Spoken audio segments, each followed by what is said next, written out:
নমস্কার, গল্প সমগ্র চ্যানেলে আজকে আপনাদের কাছে নিবেদন সুধীন্দ্র সরকারের লেখা আজও বিনুনি। শুরু হচ্ছে আজকের গল্প সুধীন্দ্র সরকারের আজও বিনুনি। এই শুনো। মেয়েটা বললে, হ্যাঁ, তোমাকে বলছি। বলতে বলতে কাস্তের মতো বাঁকা সরু চুলের বিনুনিটা দুলিয়ে আমার সামনে এসে কোমরে দু হাত রেখে দাঁড়ালো। মেয়েটার সাহস তো কম নয়, 7-8 বছর হবে, বয়স হবে হয়তো। অচেনা ছেলেকে এভাবে ডাকে কেউ, তা আবার ধমকে সুরে। কিন্তু ছোট্ট মেয়েটার কাণ্ড দেখে আমি হেসেই ফেলেছিলাম, বিশেষ করে ওর চুলের বিনুনি দেখে। বিনুনির শেষ প্রান্তটা বাঁকা, আকাশমুখো হয়ে ঝুলছিল মাথার পেছন থেকে। হাওয়ায় মৃদু দুলছিল বাঁকা বিনুনি। বিনুনি পিঠের ওপর লতিয়ে থাকে, কিন্তু ওর বিনুনিটা একরকম অন্যরকম মজাদার। জিজ্ঞেস করলাম, তোমার নাম কি? পোলালি। বলেই বিনুনি দুলিয়ে খিলখিল করে হেসে উঠল। আমি ওর বিনুনিতে হাত দিতে গেলাম। বিনুনি সোজা হয়ে যাবে। এক ঝটকায় আমার হাতটা সরিয়ে দিল দুলালি। দিদি খুব বকবে কিন্তু। কষ্ট করে বিনুনিটা বেঁধে দিয়েছে দিদি। সামনের রোববার টিউব কলের হ্যান্ডেলের মতো বিনুনি বেঁধে দেবে বলেছে। দুলালি চলে যাচ্ছিল। আমি জিজ্ঞেস করলাম, তুমি থাকো কোথায়? কেন, তুমি কি ছেড়ে ধরা? দুলালি আমাকে পাল্টা জিজ্ঞেস করলো, তুমি থাকো কোথায়? এই গায়ে নতুন দেখছি। নতুনই তো, আমি হাসলাম। আজই তোমাদের গায়ে এলাম, হাই স্কুলের হেড স্যারের বাড়িতে যাব। দুলারি অবাক জিজ্ঞাসা করলো, তাই? ওই মেয়ের তো আমার বিনুনি বেঁধে দেয়। কে, মধুদি? আমি জিজ্ঞেস করলাম। তুমি এখন যাবে নাকি মধুদির বাড়িতে? না, মধুদি ভারী রাগি, কিন্তু স্কুলে ইংরেজি পড়ায়। দুলারি পা বাড়ালো। তুমি আমাকে দেরি করিয়ে দিলে। আমাকে আবার এখন জঙ্গলে গিয়ে কাঠকুটো কুড়িয়ে নিয়ে বাড়ি ফিরতে হবে, তবেই মা হাড়ি চড়াবে বলি। দুলারি ছুট লাগালো।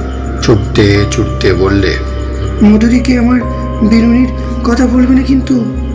দেখতে দেখতে শালবনের ভেতর মিলিয়ে গেল দুলালি।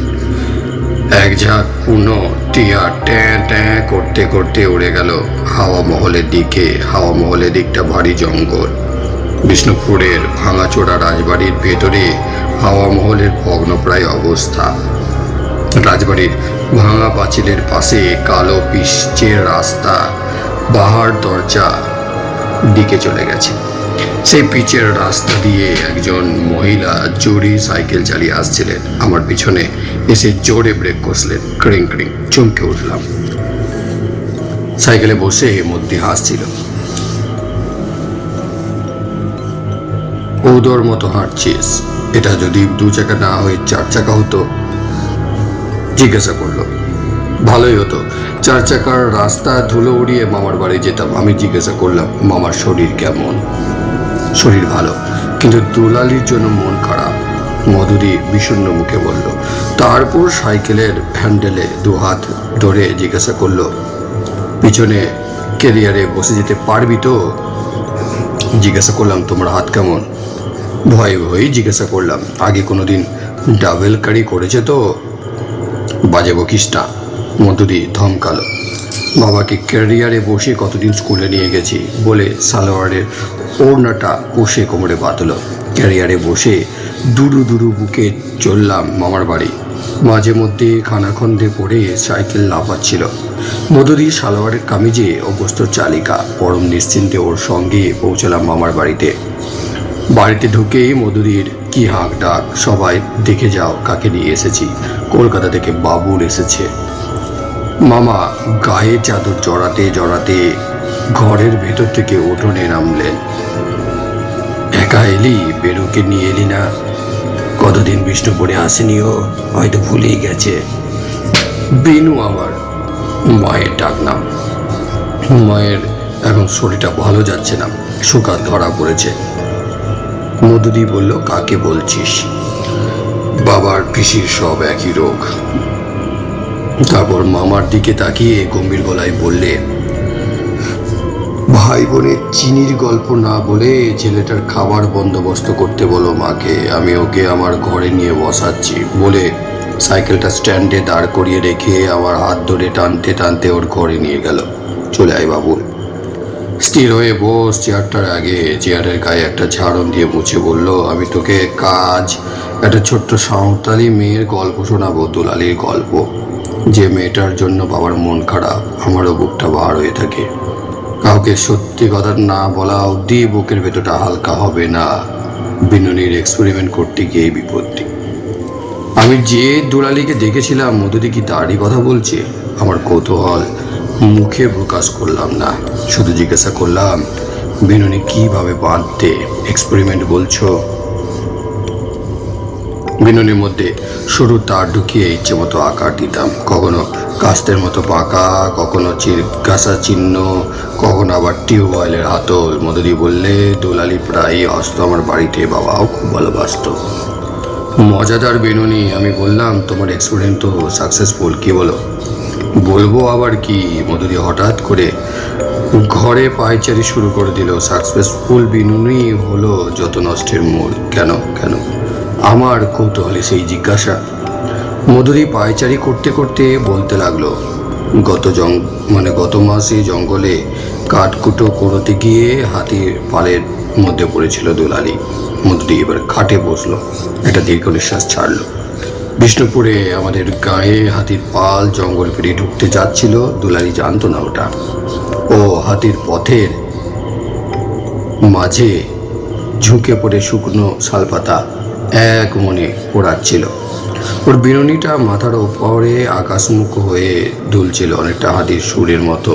হাতি যখন সুর তুলে মাথায় গায়ে জল ছেটায়, বিনুনিটা সেই রকম দুলালির মাথার পিছনে সুরের মতো দেখাচ্ছিল একটা বাচ্চা হাতি। যেতে যেতে দুলালির বিনুনিটা ছুঁড়ে ছোয়ালো। ব্যাস, বিনুনিটা হাতি সুরের মতো মধ্যে নিঃশ্বাসের সঙ্গে ঢুকে পড়ল। বিনুনির শেষ প্রান্তে তারটা আমি পেঁচিয়ে দিতাম যাতে খুলে না পড়ে। সে পেঁচানো তারটায় বাচ্চা হাতির সুরের মধ্যে মুখে বর্ষের মতো আটকে যেতেই বাচ্চা হাতিরা চিৎকার শুরু করে দিল। দলের অন্য হাতিরা ছুটে এলো বাচ্চাটার কাছে। মা হাতিটা সুরে জড়িয়ে দুলালিকে টান দিয়ে ফেলে দিল মাটিতে। হাতির দলের বৃংহণে তোলপাড় হলো জঙ্গল। হস্তিজুতো যে পথে এসেছিল সে পথে ফিরে গেল জঙ্গলের গভীরে। ফিরল না শুধু দুলালি, বিষ্ণুপুরকে হাতির হানা থেকে বাঁচালো, কিন্তু নিজে বাঁচল না। বিট অফিসারের মুখে এই ভয়ঙ্কর ঘটনা শুনে আমার হাত পা থর থর করে কাঁপছিল। বিনুনিটা তো আমিই বেঁধে দিয়েছিলাম। দুলালির জন্য এখন কষ্টে বুক ফেটে যায়। একটানা বলে, মধুদি লম্বা একটা শ্বাস ফেললো এবার। এই জন্যে কি দুলালি বিনুনির কথা মধুদিকে বলতে বারণ করেছিল? মুখে সে কথা কিছু বললাম না, শুধু বললাম, শুধু বললাম, দুলালির কথা ভুলে যাও। তুমি তো বিনুনিটা হাতি সুরের ভেতরে ঢুকিয়ে দাওনি, ওটা ছিল অ্যাক্সিডেন্ট। দুদিন বিষ্ণুপুরে ছিলাম। রাসমঞ্চ, শ্যামরাই মন্দির, জোরবাংলা, দলমাদল, কামান আর মদনমোহন মন্দির থেকে বুঝলাম মল্ল রাজাদের শৌর্যবীর্যদের নিদর্শন এখনো অটুট। শুধু টেরাকোটার মাটির কারুকাজগুলো ক্ষয়িষ্ণু। বাড়ি ফেরার বাস ধরলাম বিকালবেলা। বেশ ফিরছিল বাসটাতে। বসার জায়গা পেলাম পিছনে লম্বা সিটের বাঁ দিকে জানালার ধারে। জানলাটা বড় কাছে ঢাকা, খোলা যায় না। ভালোই হলো, হেমন্তের ঠান্ডা বাতাস হু হু করে ঢুকবে না। বাস ছুটছিল বেশ জোরে। বাকের পথে হেডলাইটের আলোয় দৃশ্যমান শালমোহার জঙ্গল আপচায় ঢাকা। বাকি পথ ঘুটঘুটে অন্ধকার, দৃশ্য দেখা যাচ্ছিল না। হঠাৎ সেই অন্ধকার ফুরে দুলালির প্রতিবিম্ব দেখতে পেলাম বাসের জানালার কাছে। মাথার চুলের বিনুনিটা কাস্তের মতো বাঁকা দুলছিল। দেখে মনে হলো আমার ডান পাশে দুলালি বাসের সিটে বসে আছে। চকিতে ঘাড় ঘোরালাম ডান দিকে। দুজন অচেনা যাত্রী চাদর মুড়ি দিয়ে বসেছিল। দুলালি নেই। আবার বাঁদিকের কাছে তাকাতেই ফের অন্ধকারে দুলালিকে দেখতে পেলাম। আগের মতো বিনয়টা দুলছে, দুলালি হাসছিল। কাছের ওপাশ থেকে দুলালি কি যেন বলছিল, ঠিক বুঝতে পারলাম না, বা কানটা কাছে ঠেকালাম যদি কিছু শুনতে পাই। বরফের মতো ঠান্ডা কাজ, শিরশিরি উঠল শরীর। ঠান্ডা রাতে আমি দরদরিয়ে ঘামতে শুরু করলাম। চোখ বন্ধ করে সিটিয়ে বসে রইলাম সিটে। বাকি রাস্তা আর আমি বাঁ দিকের কাছে তাকাইনি। শেষ হলো।